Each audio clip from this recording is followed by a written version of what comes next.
जब तक आपके अंदर ये भावना नहीं आएगी कि अभी तक हमने पाया तो नहीं,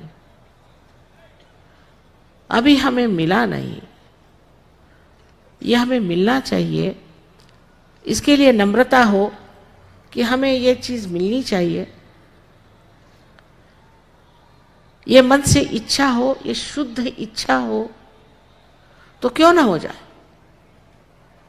लेकिन हम हिंदू हैं, हमें क्यों नहीं होने वाला, और हम मुसलमान हैं तो हमें क्यों नहीं होने वाला।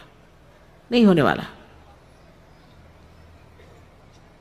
ये आपके सर्टिफिकेट चलते नहीं है भगवान के दरबार में। आप कैसे इंसान हैं, ये पहली बात। और दूसरी बात ये है कि आपके अंदर शुद्ध इच्छा आत्म साक्षात्कार की है या नहीं।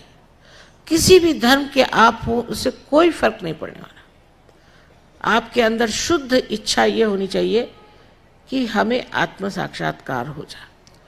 अब इन धर्मों के जो संस्थापक थे उन्होंने यही कहा है, सबने यही कहा है कि अपने अंदर बसा हुआ जो आत्मा का प्रकाश है उसे प्राप्त करें। ऐसे कौन से धर्म में नहीं कहा गया? सभी धर्म में एक ही बात कही कि आप अपने को जानो, अपने को पहचानो। वो छोड़ करके हम आपसे बढ़िया और वो आपसे बढ़िया, ये करने से मैं देखती हूँ कि बड़ा अंतर आ गया है हम लोगों में और उन रशियन लोगों में जो एक बार सहयोगी हो गए तो जम गए, बस कहना नहीं पड़ता उनको। दूसरी बात कहना पड़ती है बात कि जैसे ही सहयोग में आए, आज ही वहाँ सवेरे हुआ कि भाई ये बीमारियाँ ठीक हुई। सहयोग से होती है बीमारी ठीक, क्योंकि जो आपकी मूलाधार में बैठी हुई कुंडलिनी है वो जब जागृत होती है तो उससे सारे चक्र साफ हो जाते हैं और उसके कारण ही आपकी तंदुरुस्ती ठीक हो जाती है। इसमें कोई शक नहीं। इसमें कैंसर वैंसर बहुत सारी बीमारियां ठीक हो गई, इसमें कोई शक नहीं, ये बात सही है। लेकिन जैसे ही ये बात पता होती है तो एक नहीं 10 और लोगों को लेकर के आ गए, मंदी माता जी इनको ठीक करिए, इनकी बीमारी ठीक करिए। एजेंसी ले लेते फौरन लोग, अपने यहाँ ऐसा ही है ना। अच्छा तो आपके भाई कमिश्नर है? हाँ है, चलिए हमारा एक काम करा दीजिए। फौरन दिमाग में ये बात आएगी हिंदुस्तानियों के, इनका कैसे इस्तेमाल किया जाए। तो जितने भी अपने रिश्तेदार के रिश्तेदार के रिश्तेदार के रिश्तेदार हैं, सबकी पहले लिस्ट बन जाएगी कि चलो माता जी को लगाओ इसमें। हम बात कर रहे हैं कि आप लोग डॉक्टर हो जाइए, आप अपने को देखिए, आप पहले डॉक्टर हो जाइए और फिर सबको आप ठीक भी कर सकते हैं। लेकिन सबको ठीक करके करना क्या है? अरे भाई, जिस दीप में प्रकाश आने ही नहीं वाला उसको ठीक करके करोगे भी क्या? भगवान भी सोचते हैं कि ये तो बेकार के हैं दीप, इनको काहे को ठीक करना। लेकिन आपको ये लगा रहता है कि चलो इनके करा लें। ये सहयोग से नहीं होने वाला। इससे आपको किसी प्रकार से भी कोई भी लाभ नहीं होने वाला। हाँ, 2-4 लोग ठीक हो जाएंगे, हो सकता है कि उससे आपको लोग मानने लग जाएं, ये हो जाए वो हो जाए, पर उससे आपकी प्रगति नहीं हो सकती, आत्मिक प्रगति नहीं हो सकती।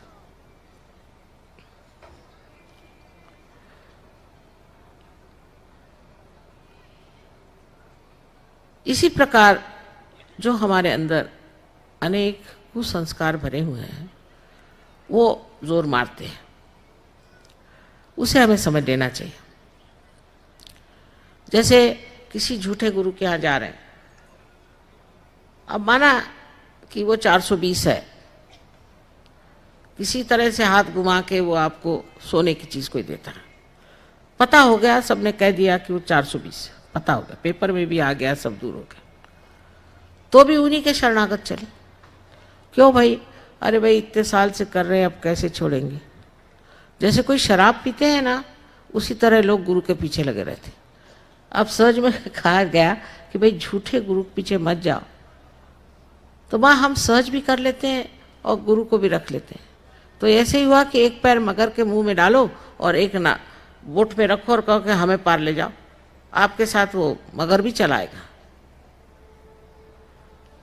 ये हमारे अंदर दूसरी प्रवृत्ति कि जिस चीज को चिपके हुए हैं उसे हम छोड़ नहीं सकते, उसको छोड़ना है। यहां तक कि जिस सीढ़ी से आप चढ़ रहे हैं, अगर आपको ऊपर आना है तो आपको उस सीढ़ी को छोड़ना पड़ेगा और ऊपर आना पड़ेगा, जो कि अच्छी सीढ़ी है। जैसे धर्मातीत होना कहते हैं, धर्म से परे उठना। धर्म से परे उठने का मतलब ये नहीं कि आप धर्म को छोड़ते हैं, पर धर्म आपके अंदर इतना भिन जाता है कि आप अधर्म करते ही नहीं, ऐसा वो अपने अंदर भिन जाता है। आपको याद रखना नहीं पड़ता, आपको ये सोचना नहीं पड़ता कि ये धर्म है या अधर्म है, या किसी पंडित को जाके पूछना नहीं पड़ता भाई ये धर्म है कि नहीं। आप जानते हैं धर्म क्या है। दूसरे कालातीत होना, इतने आसानी से ये लोग हो जाते हैं। मेरा आश्चर्य लगता है कि जो हाथ हर समय हाथ में घड़ी बांधे रहते हैं वो कालातीत हो जाते हैं, लेकिन हम लोग नहीं हो पाते। अभी कितना बज रहा है? हाँ, तो ये चाय पीने का वक्त है। इस वक्त चाय मिलनी चाहिए, चाहे कुछ हो जाए। नहीं मिलेगी तो सिर फुटबल हो जाएगा। औरतों का भी यही हाल है और सबका यही हाल है कि इस समय से ये काम होना ही चाहिए। अगर नहीं हुआ तो हमारे शरीर को इतनी आदतें लग गई हैं कि वो उसी वक्त होना चाहिए, वही समय में होना चाहिए, और अगर नहीं हुआ तो हम खत्म। खासकर आदमी लोग तो घड़ी के गुलामी हो गए हिंदुस्तान में, मुझे लगता है। घड़ी की गुलामी करते करते अब ये हालत हो गई है कि वो अपने रहे नहीं। तो मनुष्य काल से परे चला जाता, काल उसके चरण छूता है। जिस वक्त वो जहां खड़ा हो जाए वही काल है। ये दशा आप सबकी बिल्कुल होने वाली है, आ जाएगी। लेकिन ऐसी ऐसी हमारे अंदर संस्कारों से भरी हुई चीजें हैं। एक छोटी सी बात है कि सिनेमा वालों ने एक संतोषी माता चला दी। इसके बड़े अनुभव आते हैं, खासकर आपके दिल्ली शहर में तो औरतें बड़ी संतोषी माता को पूछती हैं और वो पार नहीं होती, क्योंकि संतोषी करके कोई माता ही नहीं है। अरे जो स्वयं संतोष है वो संतोषी कैसे होगी? अब सिनेमा वालों ने चला दी तो हो गई संतोषी माता। अज्ञान की भी हमारे यहाँ कभी परिसीमा हो जाती कि ये सिनेमा वाले क्या देवी बना सकते हैं क्या? ये चीज, इसी प्रकार अनेक तरह की अजीब अजीब चीजें। इसका उपास करो, जिस दिन भगवान का जन्म हुआ उस दिन उपास करिए।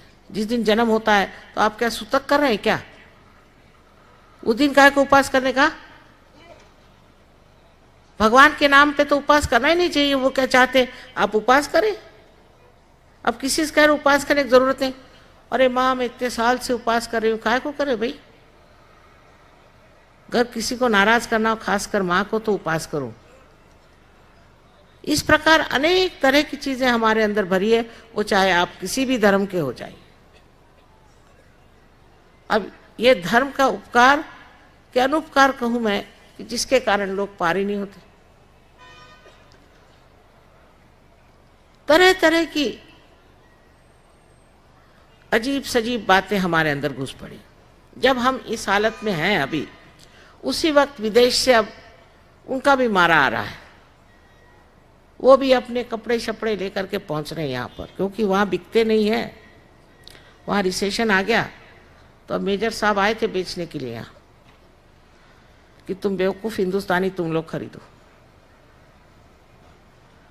अब उनके कपड़े पहनो, उनके जैसे हो जाओ, फिर जाओ डिस्को में, वहाँ शराब पियो, ये करो वो करो। वाह वाह वाह वाह, बहुत हम लोग मॉडर्न होने जा रहे हैं।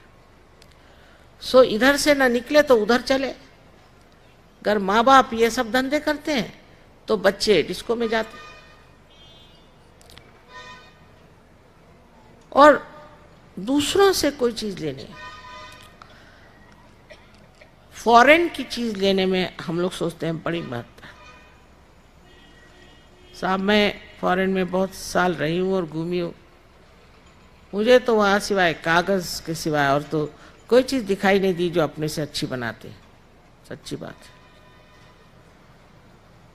वहां से लेने क्या चीज है? नायलॉन लेंगे कि कागज लेंगे आप?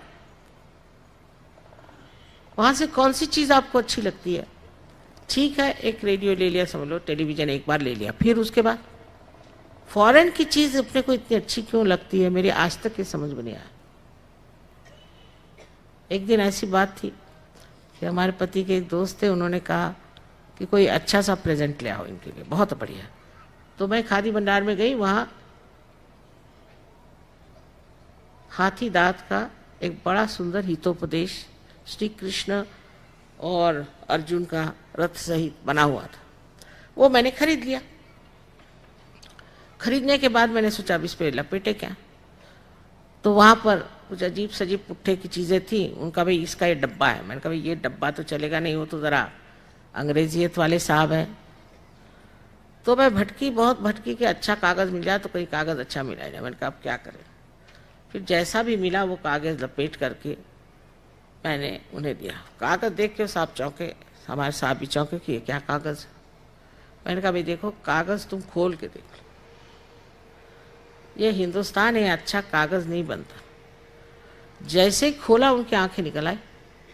मैंने कहा ये मेरा भारतवर्ष है, यहाँ एक से एक बढ़िया चीज है, लेकिन ये फालतू की चीज हम लोग बनाते नहीं अच्छी। अब वो तो छोड़िए, अब उनकी संस्कृति हम लेने लगे। इनकी संस्कृति क्या है?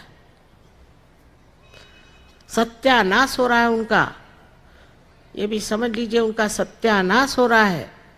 उनकी कोई फैमिली सिस्टम नहीं रह गई। हम भी उनसे सीख रहे हैं। उनके सिनेमा देखेंगे, मियाँ बीवी झगड़ेंगे और कुछ नहीं। आश्चर्य की बात है कि इंग्लिश भाषा में कोई सी भी ऐसी नॉवेल नहीं है, कादंबरी नहीं है कि जिसमें पति पत्नी का प्रेम दिखाया हो। वो शादी से पहले ही दिखाते, उसके बाद कहते कुछ नहीं। एक भी किताब नहीं। क्या आप विश्वास करते हैं इस इंग्लिश भाषा पर, जो कि हमारी कुटुंब व्यवस्था को ही ठोस पहुंचाए, उसी को ठिकाने लगा दे? ऐसी संस्कृति के आप मुरीद हैं। दूसरे ये कि और भी संस्कृतियां हमारे अंदर गलत सलत आ गई, जिससे मर्द लोग बहुत ज्यादती करते हैं औरतों पे। अब औरतें अमेरिकन अगर हो जाए तो आदमियों का भी ठिकाना हो जाएगा, सब टंगे नजर आएंगे।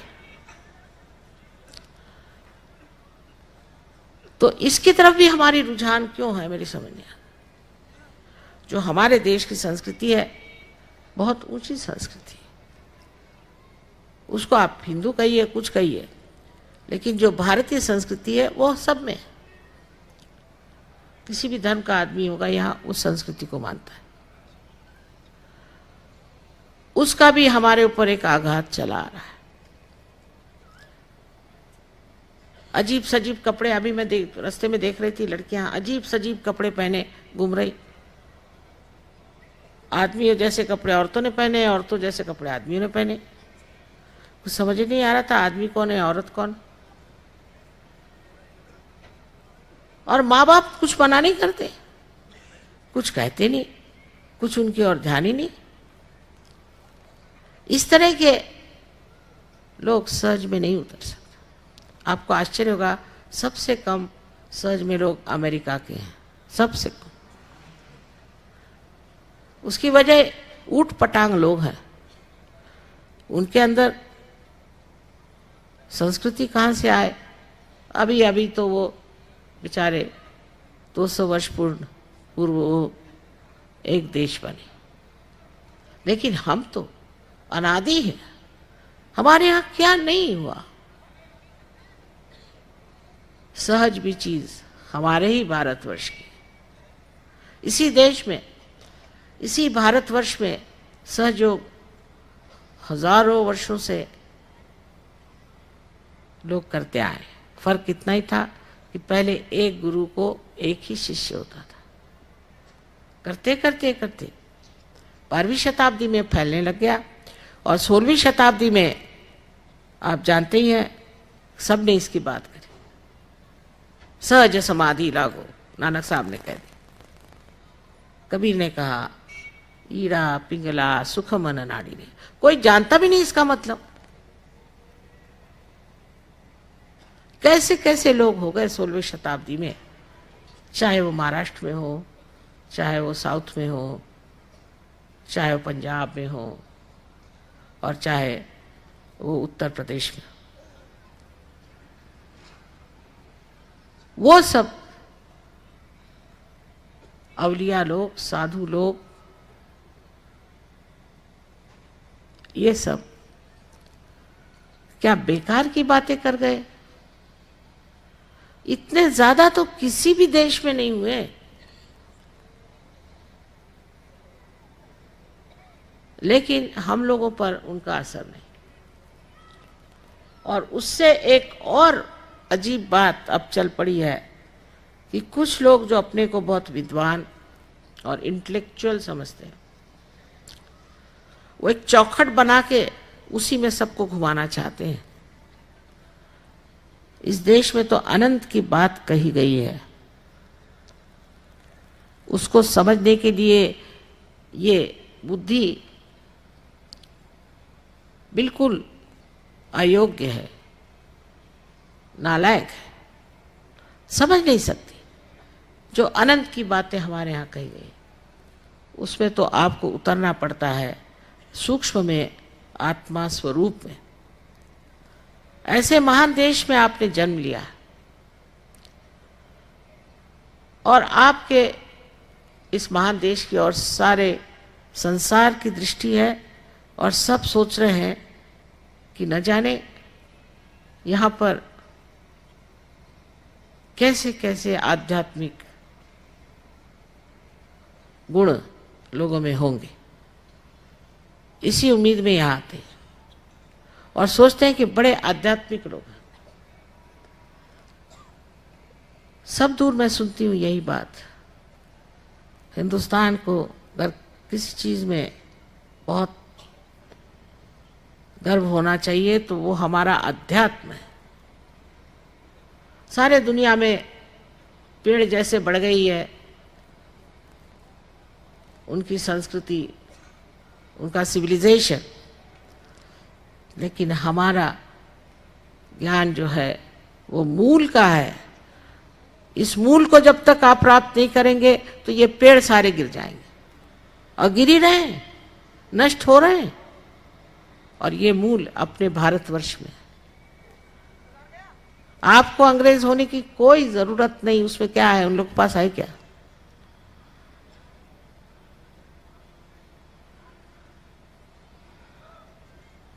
हमारे पास इतनी महान शक्ति है, ज्ञान है। आप उसमें उतरिए और आप समझिए कि इस देश में आपका जन्म हुआ है, वो कोई तो भी विशेष चीज है और आप कोई विशेष हैं। उस विशेषता को समझें और अपनी इज्जत करें, अपनी ओर नजर करें, इसे प्राप्त करें और ये सहज में आप प्राप्त कर सकते हैं। कुंडलिनी के लिए आप किताबें ले सकते हैं, इन लोगों से पढ़ सकते हैं। पढ़ने के लिए थोड़ा बहुत तो सामान तैयार कर लिया हमने, लेकिन कबीरदास जी ने कहा है पढ़ी पढ़ी पंडित मूर्ख भये, और मुझे बहुत ऐसे लोग मिल गए। इसलिए पढ़ने से पहले आप अनुभव लीजिए। जिस चीज में अनुभव नहीं है उसे पढ़ना क्या? अनुभवहीन बातचीत ही रह जाती। शंकराचार्य ने इसे शब्द जालम कहा है कि इस शब्द जाल से मुझे निकालो, इस शब्द के जाल में मत फंसो। और यही बात आज मैं आपसे कहना चाहती हूँ कि आप जो हैं वो अपनी गौरव गाथा मुझसे न सुनिए सिर्फ, लेकिन उसे आप देखिए और जानिए और समझिए। मेरे लिए तो इससे बढ़ के और कोई सुख की चीज़ नहीं। आज देखती हूँ मेरे हज़ारों बच्चे हैं, इतने बढ़िया मेरे बेटे हैं, बेटियां हैं। एक माँ के लिए यही है कि हमारे पास जो कुछ भी है सब आप लोग ले लीजिए, सारी शक्तियाँ आप में प्रस्फुटित हो, आपसे बहे और दुनिया देखे। इससे ज़्यादा और एक माँ क्या चाहती।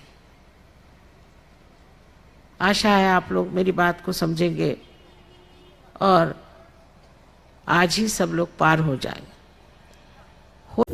जैसे कि पहले चक्र का नाम मैंने आपसे बताया मूलाधार चक्र है, जो नीचे स्थित यहाँ पर 4 पंखुड़ियां वाला होता है।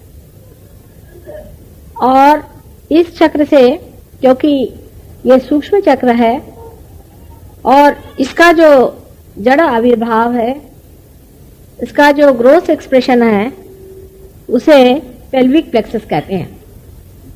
और इसमें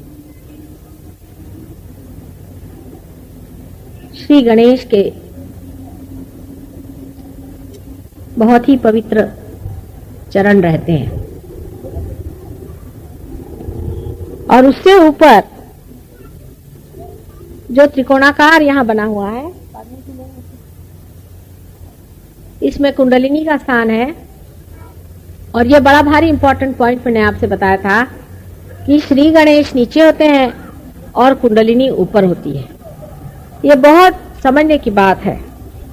इसी चीज को लेकर के लोगों ने बड़ा उपद्व्याप किया हुआ है कि कहना कि गणेश जी मूलाधार चक्र में होते हैं जिसे सेक्स का संबंध है, या तो बिल्कुल ही सेक्स से दूर हटा करके और कहना कि सेक्स से दूर हटके और सारे ही कार्य करते रहना ये परमात्मा है। इस तरह की 2 विक्षिप्त चीजें चल पड़ती हैं। सेक्स का आपके इवोल्यूशन से कोई भी संबंध नहीं, कोई भी संबंध नहीं। लेकिन सेक्स से भागने की भी सहयोग में कोई जरूरत नहीं। एक जीवन यापन की वो भी एक चीज है, पर इतनी महत्वपूर्ण नहीं जिसे लोग समझते हैं। और एक साक्षी स्वरूप घर गृहस्थी में स्त्री पुरुष के प्रेम का एक साधन है। सिर्फ पति पत्नी के बीच में यह संबंध होना चाहिए और किसी के भी प्रति पवित्रता ही धारण करनी चाहिए। उससे आगे स्वाधिष्ठान चक्र के बारे में मैंने बताया कि स्वाधिष्ठान चक्र चारों ओर घूमता है, जो कि नाभि चक्र से निकलता है और कमल की डेट के जैसे वो चारों तरफ घूमता है। और इस भवसागर में, इस वॉइड में वो हर तरह के नक्षत्र और हर एक चीज की स्थापना करता है, जिसे हम जड़ वस्तु कहते हैं।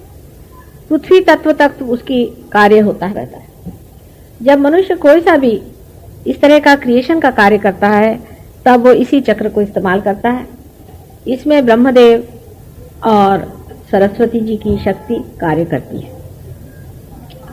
उस दिन मैंने ये नहीं बताया कि ब्रह्मदेव जी ने एक ही बार इस संसार में जन्म लिया, एक ही बार, उसकी कोई वजह थी। और आपको कहने पर आश्चर्य लगेगा कि हजरत अली जो थे, जो मोहम्मद साहब के दामाद थे, वही एक अवतरण संसार में ब्रह्मदेव का हुआ था, एक ही बार। ये भी बड़ी कमाल की चीज है कि लोग मानेंगे ही नहीं इस बात को, लेकिन आप लोग अगर वाइब्रेशन में देखें तो आप समझ लेंगे कि मैं आपसे झूठ नहीं बता रहा। इसलिए जिनको लिवर आदि की तकलीफ हो जाती है, या इस चक्र के कारण जो डायबिटीज की तकलीफ हो जाती है, इम्बैलेंस की वजह से, जो मैंने आपसे बताया था, जो रजोगुणी लोग होते हैं उनको जो तकलीफें हो जाती हैं, उन सब तकलीफों का इलाज है हजरत अली साहब का नाम लेने से भी वो तकलीफ ठीक हो जाती है। बड़े आश्चर्य की बात है, पर है सही। मुसलमान इसको मान लेंगे तो आप नहीं मानिएगा, और कृष्ण को आप मानिएगा तो मुसलमान नहीं मानेगा। बड़ा रोना है दुनिया में। हालांकि ये सभी इसी एक ही शरीर विराट में बसे रहते हैं। इनका सब आपस में रिश्ता है, क्योंकि हजरत अली साहब दामाद थे मोहम्मद साहब के, और मोहम्मद साहब जो है वो राजा जनक के अवतरण है। उनके जो दो बेटे थे हसन और हुसैन, जिनको करबला में मार डाला था, वो लोग दूसरे तीसरे कोई नहीं है, लेकिन सीता जी के लड़के लव और कुश, जो आगे चल करके अवतरण लेते हैं, जैसा मैंने आपसे पहले बताया था कि महावीर और बुद्ध की रूप। अब ये मैं बात सही कह रही हूँ कि नहीं, या आप अपने सहजयोग के एक्सपेरिमेंट्स में देखिएगा। एकदम से किसी बात को मना कर देना भी सहजयोग में बड़ी गलत बात हो जाएगी। जब आप पार हुए हैं, आपने कभी वाइब्रेशंस फील भी नहीं किए थे, आपको मालूम भी नहीं था चैतन्य क्या चीज है और ब्रह्म क्या चीज है और ब्रह्म ज्ञान क्या है। यही ब्रह्म का ज्ञान है। आज तक ये ज्ञान संपूर्ण इसलिए नहीं बताया गया कि हर एक अवतरण अलग अलग जगह एक एक एस्पेक्ट को लेकर के पैदा हुआ था। आज वो समय आ गया है कि इसका संपूर्ण समग्र इंटीग्रेटेड पूरा ज्ञान आप लोगों के सामने उद्घाटित किया जाए। ये सत्य है या नहीं, ये आप सिर्फ रियलाइजेशन के बाद ही जान सकते हैं, उससे पहले नहीं। पर इस देश में अभी भी हजारों ऐसे लोग हैं कि वो कहते हैं कि हम विश्वास ही नहीं कर सकते कि रियलाइजेशन भी हो सकता है। वो सोचते हैं कि भगवान ने छोड़ दिया, अब दुनिया ऐसी तबाह हो जाएगी। इस तरह से परमात्मा के ऊपर बड़ा भारी आरोपण हो जाए।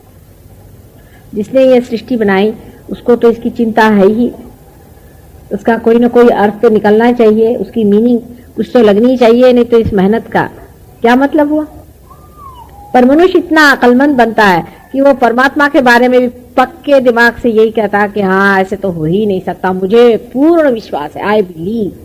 आप किस तरह से विश्वास करते हैं, आप किस प्रकार इसे आपने जाना है, इस मामले में वो एक अक्षर भी नहीं बोलते। ये आदमी का बड़ा भारी अहंकार है। सहयोग में अगर आप हम्बल नहीं हो और आप अगर इस चीज को जाने कि हमने अभी तक जाना नहीं, अभी हमें बहुत जाना है, हमें अभी पाना है, पाने के बाद ही भी आप एक एक चीज का उद्घाटन बहुत अच्छी तरह से वाइब्रेशंस में देखिएगा। जिस आदमी में गहराई नहीं होती वो बहुत ऊपरी तरह से सहयोग की तरफ देखता है, और सहयोग को आप ऊपरी दृष्टि से नहीं देख सकते। इसके बाद में आपको मैंने नाभि चक्र के बारे में भी बताया है। अभी संक्षिप्त में आप जानते हैं कि नाभि चक्र में ही अपनी इवोल्यूशनरी फोर्सेस हैं, जिससे हमारी उत्क्रांति होती है, जिससे हम अमीबा से ह्यूमन बीइंग्स बन गए, जिससे हम देखते हैं केमिस्ट्री में पीरियोडिक लॉज जो बने हुए हैं, वो सब इसी शक्ति धर्म की धारणा से होता है। हर एक वस्तु में उसकी धर्म की धारणा है। जैसे कार्बन की 4 वैलेंसीज हैं, हाइड्रोजन की अपनी वैलेंसी है, ऑक्सीजन की अपनी है, उसका पूरा चार्ट बना हुआ है। इतना सुंदर चार्ट बनाया हुआ है कि कोई ये नहीं कह सकता कि लॉ ऑफ चार्ट से बना। इतना सुंदर वो बना हुआ है। उसका फिर से रिपीट कैसा होता है, उसके 8 कैसे हिस्से बने हुए हैं, बहुत देखने काबिल चीज है। ये सारी धर्म की धारणा जो भी है, ये इस उत्क्रांति के वजह से होती है। माने इन्हीं अणु रेणुओं के जो धर्म हैं वो जब बदल जाते हैं तभी धर्म में उत्क्रांति होती है। आप लोग भी एलिमेंट से बने हैं।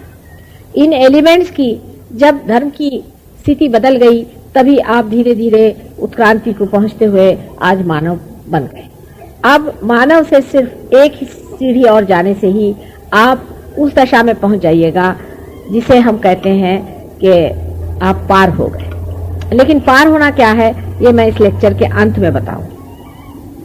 उसके बाद तीसरा चक्र जिसे हम हृदय चक्र कहते हैं, इसके इस तरफ में हृदय है जहाँ शिव का स्थान, साक्षात आत्मा स्वरूप। यहाँ पे हमारे अंदर सदाशिव वैसे तो अपने माथे के ऊपर यहाँ रहते हैं, लेकिन इनको सदाशिव कहते हैं। लेकिन उसकी ये जो उनका पीठ होते हुए भी, जैसे कि यहाँ का दिल्ली का पीठ जो है ये आपकी यहाँ तखत है समझ लीजिए, लेकिन ये सब दूर घूमते रहते हैं।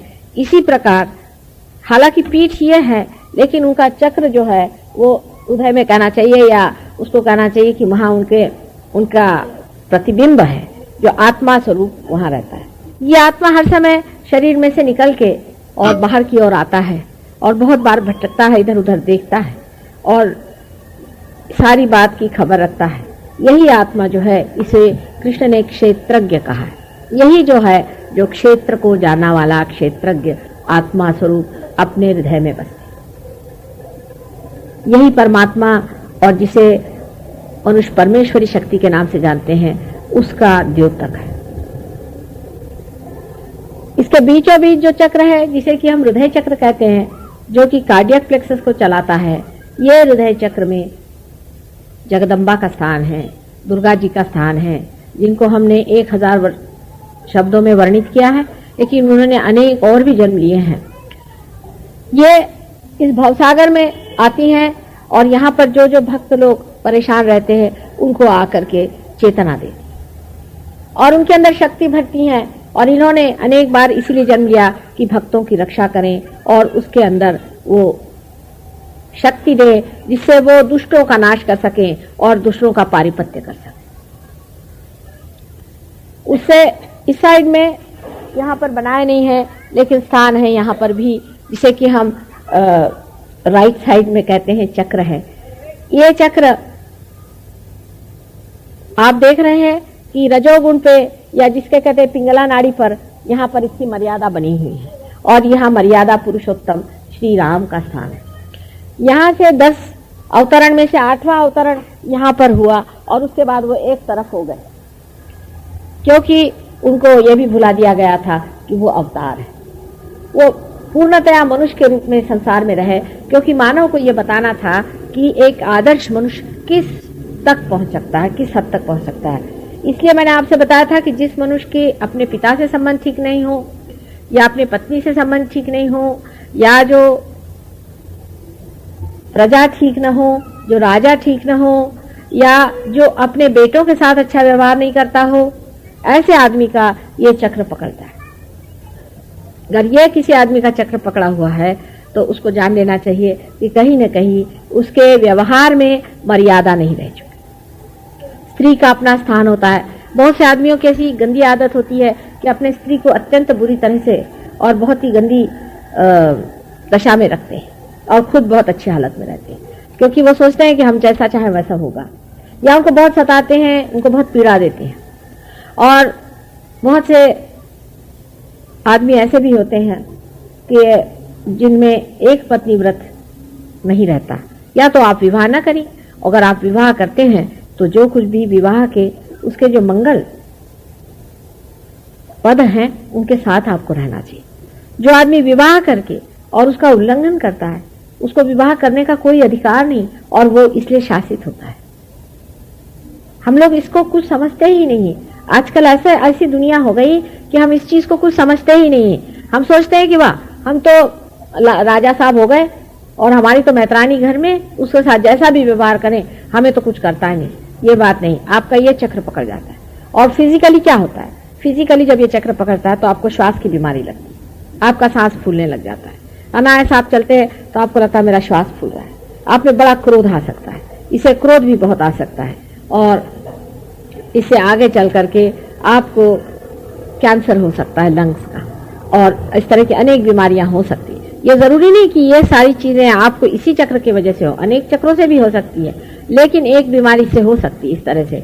इसलिए जो इंसान अपनी पत्नी का लक्ष्मी स्वरूप, उसका मान सम्मान घर में नहीं रखता है, उसमें अनेक तरह से पीड़ित होता है। उसके बच्चे उसकी इज्जत नहीं करेंगे,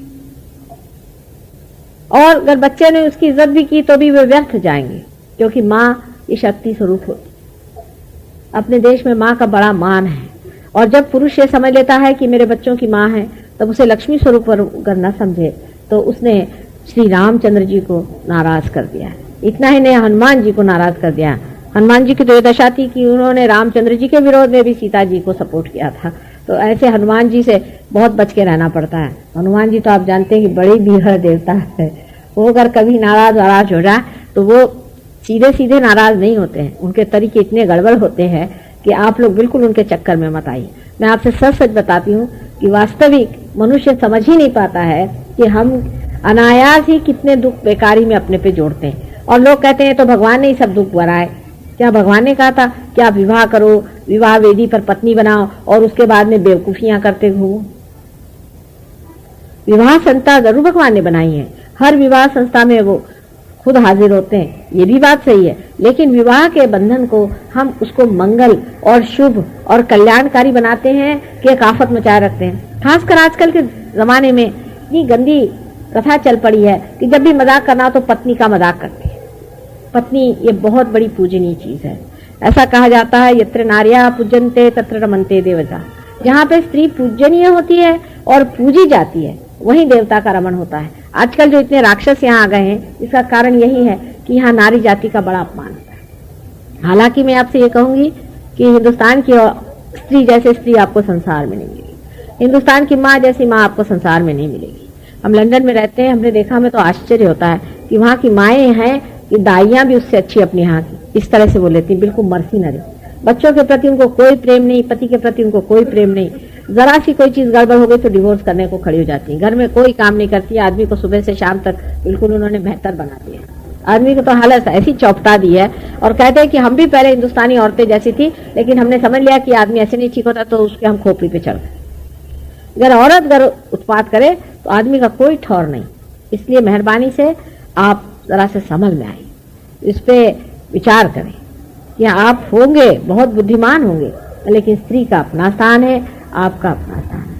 अगर आप स्त्री को बहुत दबाइएगा तो जब वो स्वतंत्रता के नाम पे उठेगी तो ऐसा आपको ठिकाना लगाएंगे। आप देख ही चुके हैं, एक तो लगा चुकी हैं आपको ठिकाना।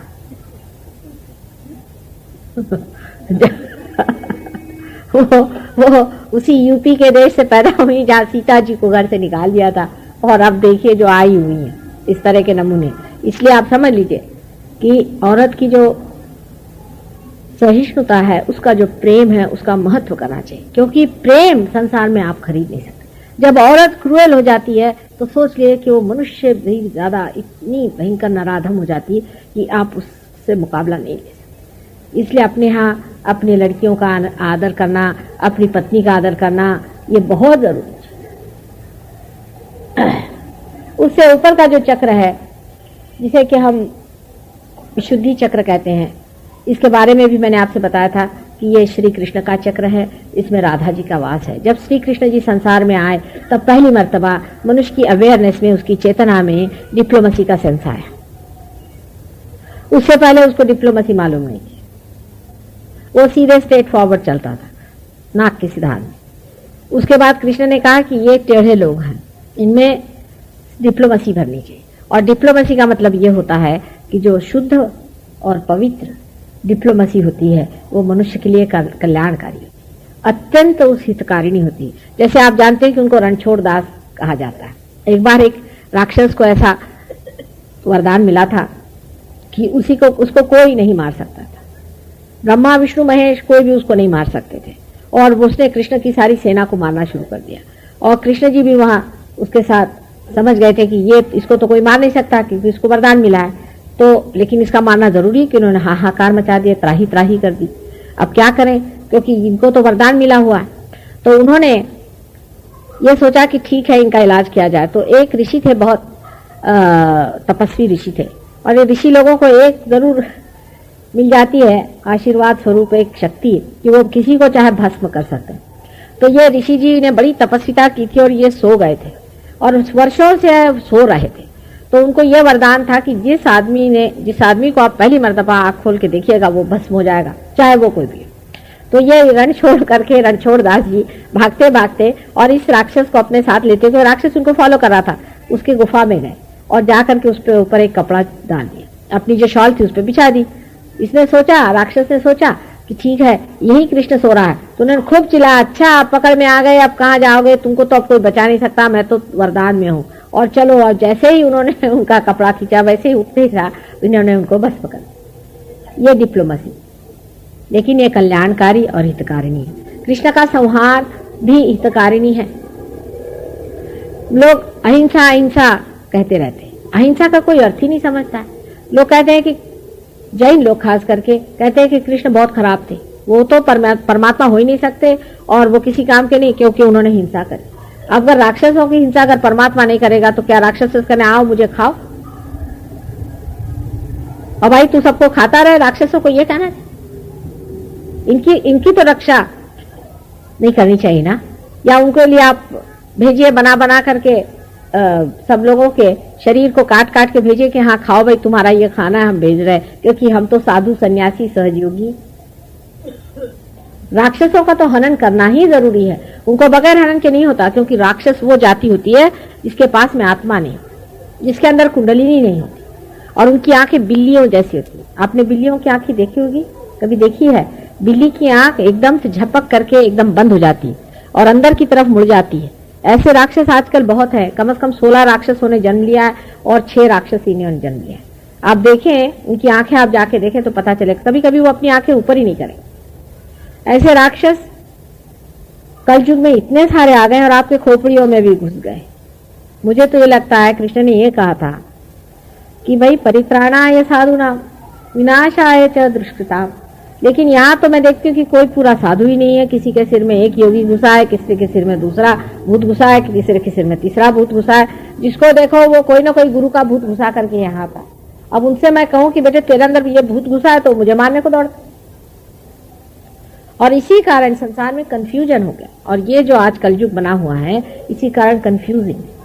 और जब तक मनुष्य उस कंफ्यूजन से निकलता है तब तक इतना ज्यादा पीड़ित हो जाता है और उसकी कुंडलिनी इस तरह से दुखित हो जाती है, इतनी उस पर चोटें हो जाती हैं कि उन चोटों को ठीक करते करते हमारे तो हाथ टूट जाते हैं। अब कोई कहेगा कि माँ हम आप पे इतने आए, मैं ये किया और आपने पार नहीं किया। हम तो मेहनत कितनी कर रहे हैं आप जान रहे हैं, हम तो पूरी मेहनत करें। अगर आप पार नहीं हो रहे हैं तो दोष तो ये है, मैंने कहा कि भाई सेकंड हैंड कार हो तो भी ठीक हो जाए, फोर्थ हैंड हो तो भी हो जाए, लेकिन एकदम ही खटारा आप ले आए तो कुछ तो मेहनत करने पड़ेगी हमको, तो भी हम तैयार हैं। और तो भी आप चिपके हुए हैं। खटारा भी गाड़ी आ जाए और उसमें एक आप हाथी बिठा के लाइए तो हम उसे क्या कहें, कम से कम हाथी तो उतार दो। आपके गुरु ने आपको क्या दिया ये सोचना चाहिए। अगर आप सोचते हैं आपको कुछ मिल गया तो भाई मुझे माफ कर, और अगर नहीं मिला तो आपको फिर मेरी बात सुननी पड़ेगी। गुरु का नाम लिया और लोगों की तो एकदम मस्तक गर्म हो जाता है। अरे भाई सोचो, मैं कोई तुमसे रुपया पैसा नहीं मांग, मुझे तुमसे कुछ नहीं चाहिए, मैं सिर्फ चाहती हूँ कि तुम अपनी संपदा को पाओ।